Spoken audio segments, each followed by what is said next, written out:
ба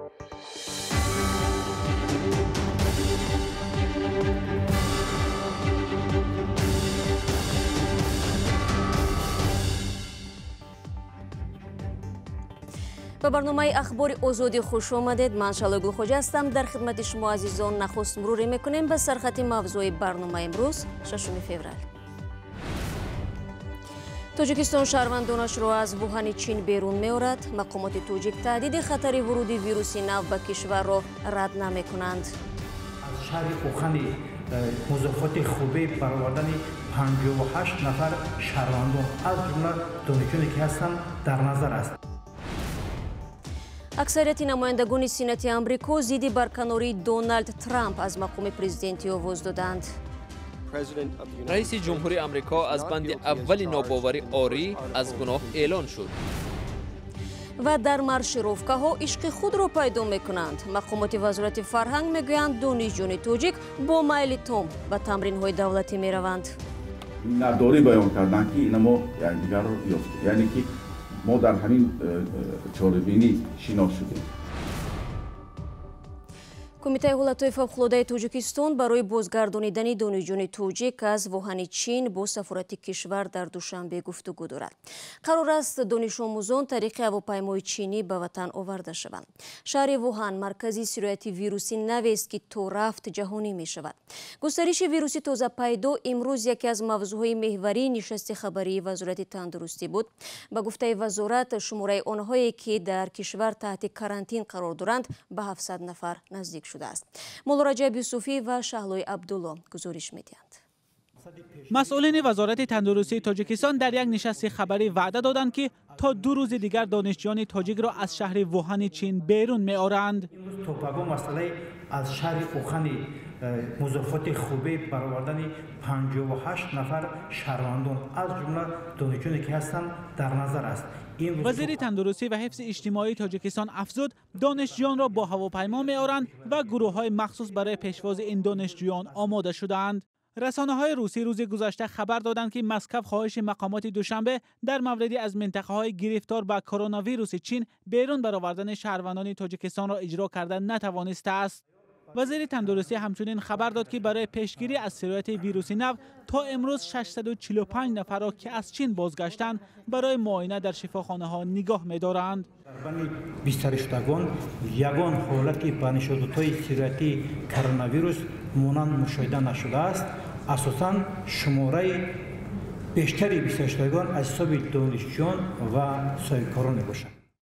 مقامات وزارت تندرستی میگویند تا امروز در میان 645 نفری بازگشته از چین هیچ کسی به بیماری نو گرفتار نبوده است.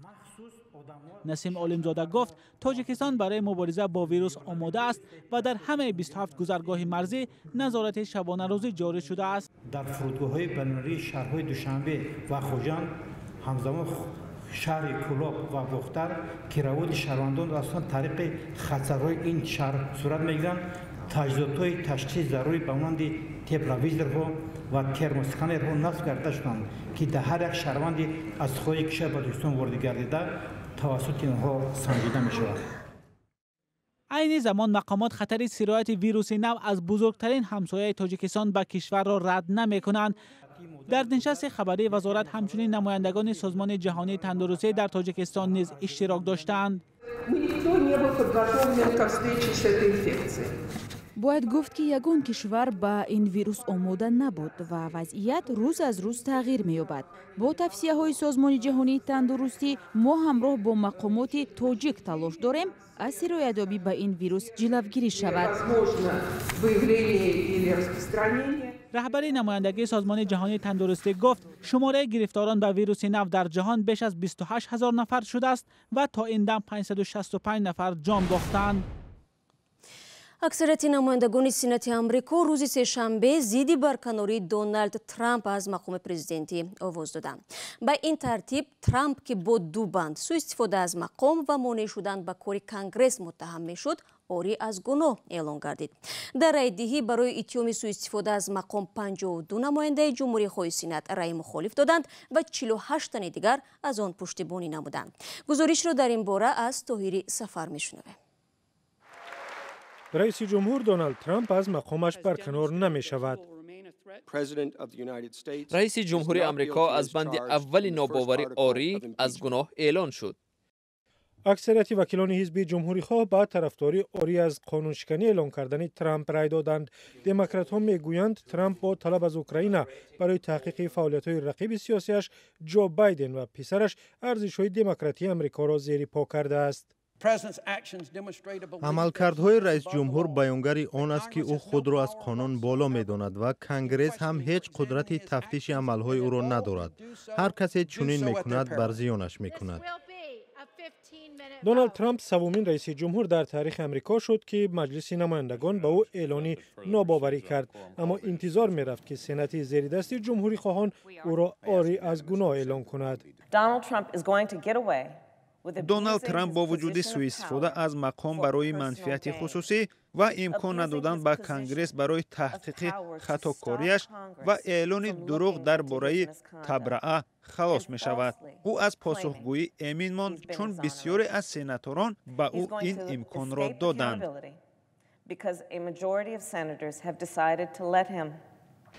سناتوران از حزب رئیس جمهور وجه‌های خود را درباره بگناه اعلان کردن رئیس جمهور آوردند.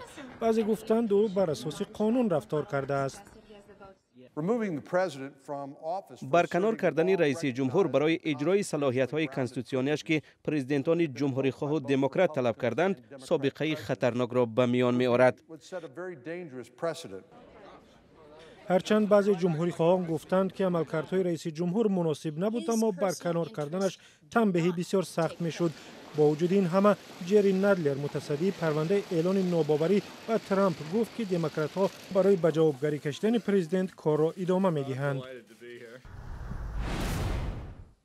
بینندگان عزیز، تو این دقیقه برنامه ما درباره تصمیم وزارت تندرستی تاجیکستان برای برگرداندن شهروندان از چین و سفید شدن پرزیدنت آمریکا از سوی سنت این کشور گزارش دادیم. حالا یک آگاهی پخش می شود و بعد آن برنامه را ادامه میدیم. با ما بمانید.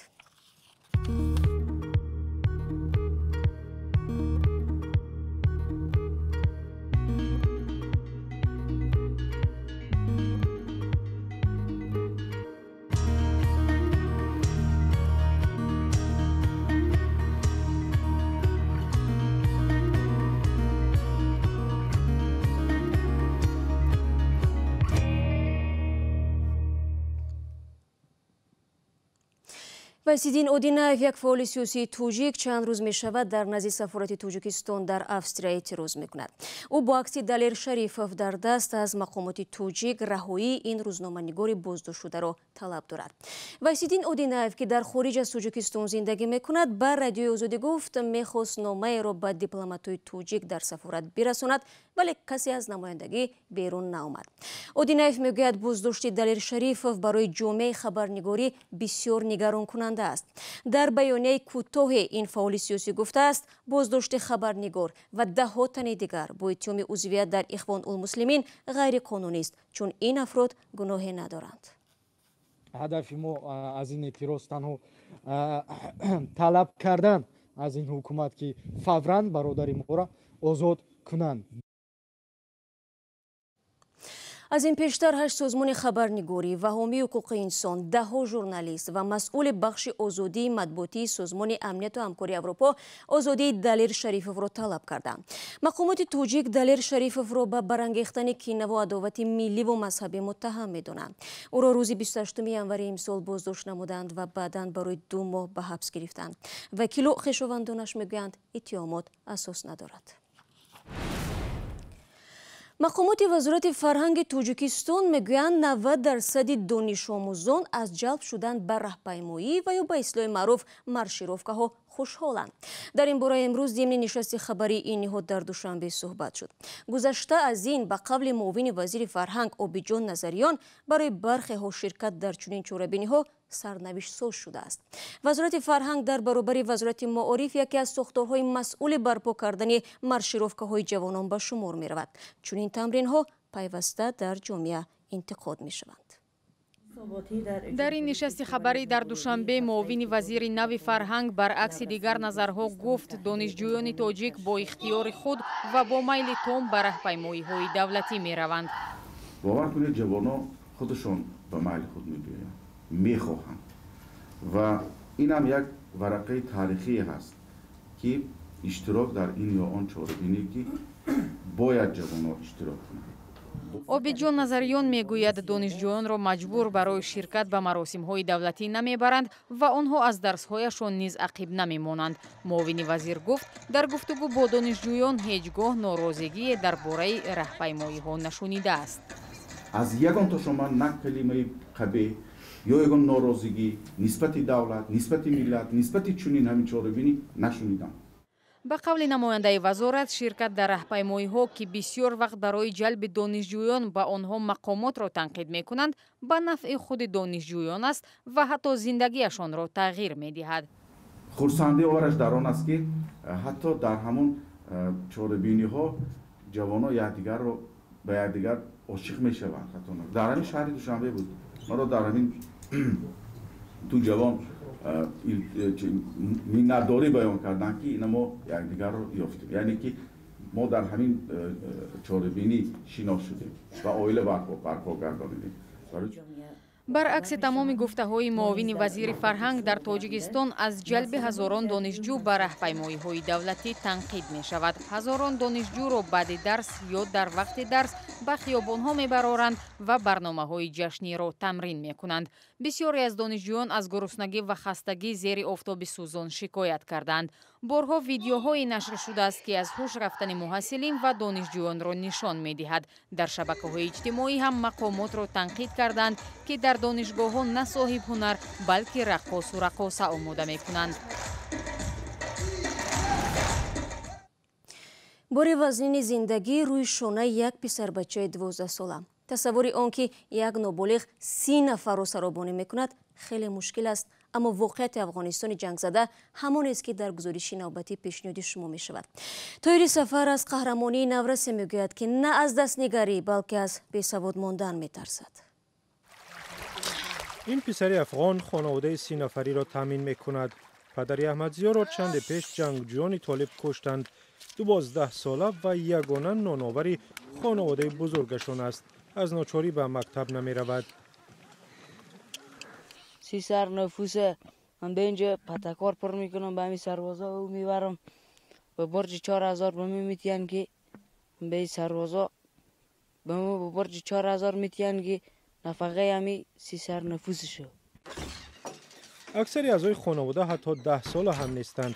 3 عمک احمدزیا هم در جنگ به ضد طالبان کشته شدند. مادر و بیبیش از مقامات افغانستان کمک میخواهند. ما بی از خدا دیگه هیچ کسی هم نداریم. ما میخوایم کمک کنن به ما. ما میخوایم که این سر اولادای ما رو ببرن و مکتب بتینن، لالا هم کم چیمی که بمانده بچه های ما بی سواد نمانن. خاطرک های ما که بی سرپرست بمانده همیار یک کاری بکنه که بی سواد نمانن، به چیز نمانن. حالا نفرای ما که انده برفت کشته شد، نفرای ما کشته شد و آینده ایدیار فکر کنن. زمستان و نبود خوراک مشکل بزرگترین آنهاست. زمستان خیلی سرد، ما نیزام داریم، نی بخاری داریم، کارتی داریم. خیلی زمستان سرد است. نه سرد کارتی هم نداریم، بخاری و نیزام نداریم. بعد از گزارش رادیوی افغانستان آزاد درباره خانواده، بعضی ها برای کمک به این عائله محتاج اظهار آمادگی کردند.